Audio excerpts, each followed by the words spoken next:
Good morning and welcome to the first live stream on our channel here. Or good afternoon, depending on where you are.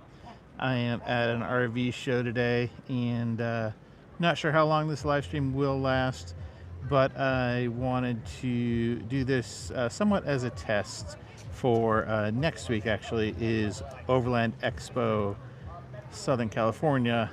And I do plan to try to do a live stream from there, but since I haven't live streamed on YouTube before, wanted to just do a test and see how it goes, doing it from a phone with just a with whatever signal I get, and make sure that this works before I try to do it from somewhat of a larger event next week. Hi. How you doing? Good. So yeah, I'm here at a RV show in Temecula, California today, and we're going to chat a little bit. I'll try not to go off into a rant, but just going to talk about kind of the builds here. We're going to look at some Sprinter van type builds, and I'm going to actually flip the camera around because you don't need to look at me the whole time. So there we go. We're going to look at some Sprinter van builds, but kind of talk about off-road builds in general while I'm here and just wandering around.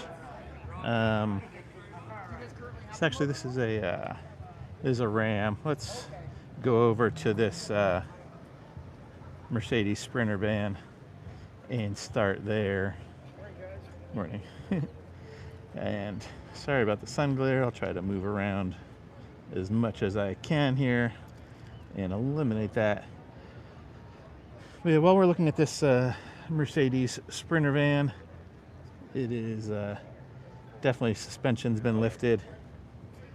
Some good off-road tires on there. So my question that we'll start with is, do most of the people who buy something like this use it to its full potential?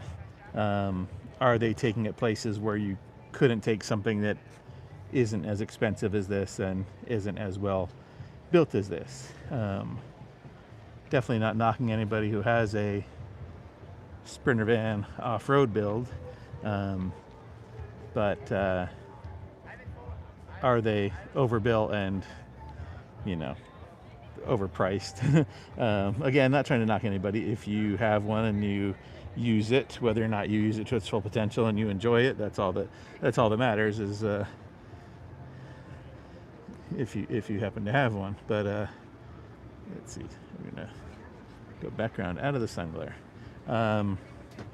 because I think possibly, for less money, you could take an average Class C like this one over here, which is much less expensive, and whether it's built on a truck platform or a van platform, if you changed out the tires, put some all-terrain tires on it, as much for the tread as for the sidewall strength, I think you could do pretty much the same terrain as a Sprinter van for much less money. You have more space and more comfort, and you'd be able to do pretty much any graded gravel road, and as long as you're careful in ruts and stuff like that, pretty much any, or most I should say, forest roads. So again, if traveling in a Sprinter van is what you want to do, hold on, I need to give me a second here.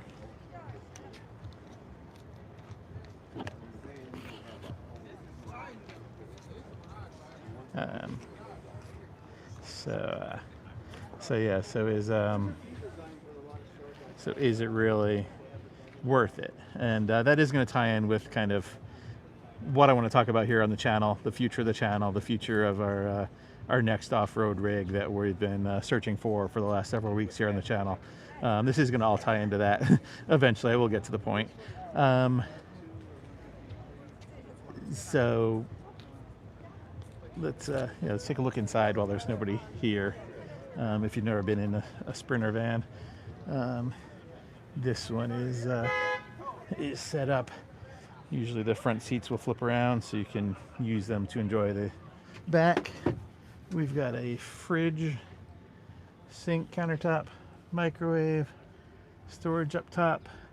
This is a rather smaller Sprinter van. It does have 2 beds here, table in the middle, and then the back door is open, but this is the wet bath back here, and there is some storage over here in the wet bath.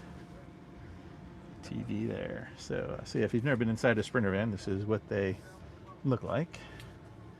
Yeah, like I said, this is rather a smaller one, but definitely nice. Definitely a comfortable and fun way to travel. So hi everybody who's checking in and saying hi. Appreciate you watching the live stream.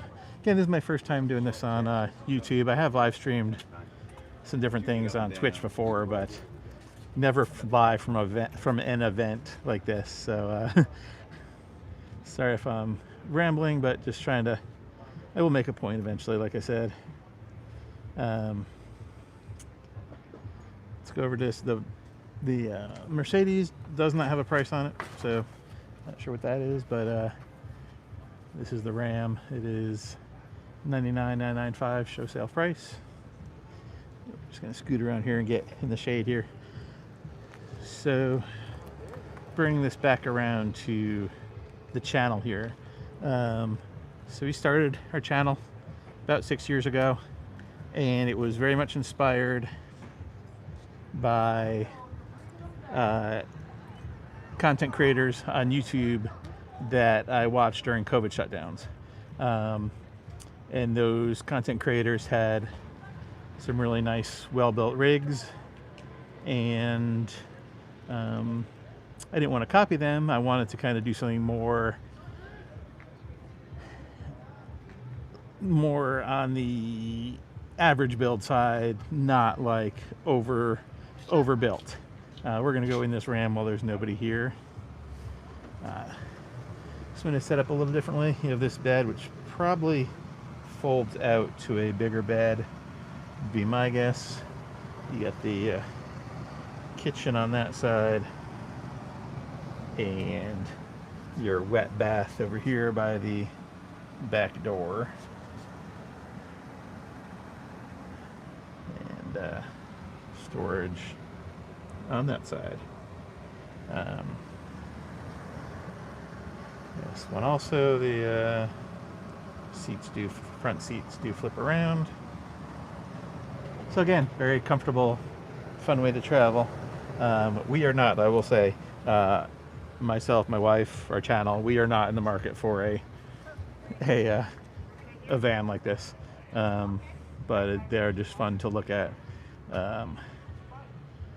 So anyway, yeah, we were inspired, our channel was inspired by other off-road YouTubers during COVID shutdowns that I would watch. And, you know, we did eventually buy 2-door Wrangler, then we upgraded that to a 4-door Wrangler. Meanwhile, the channels that inspired me that I still watch, the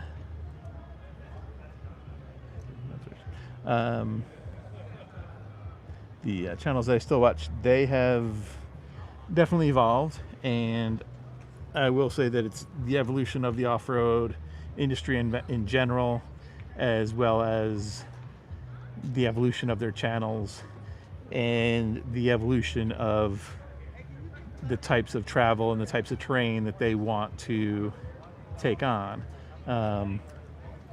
That their rigs have been very much built bigger and stronger. They've gone from, I'm just sorry if I keep showing the same thing over and over again. I'm trying to stay where there's as little glare as possible. So yeah, so their rigs have evolved to be, you know, Jeeps, Toyotas, whatever, with 40-inch tires, 42-inch tires, and America's Most Wanted, V8 engine swaps, Hellcat engines, suspensions that are, built to handle that kind of those tires, that kind of power. And that's how those channels have evolved. And like I said, it's not that they're just trying to keep getting, bigger and bigger. It's the evolution of what those channels want to cover, and that's their prerogative. We're gonna hop across the street here. There's a Ford over here we'll take a look at. I think this one's a little bigger. That's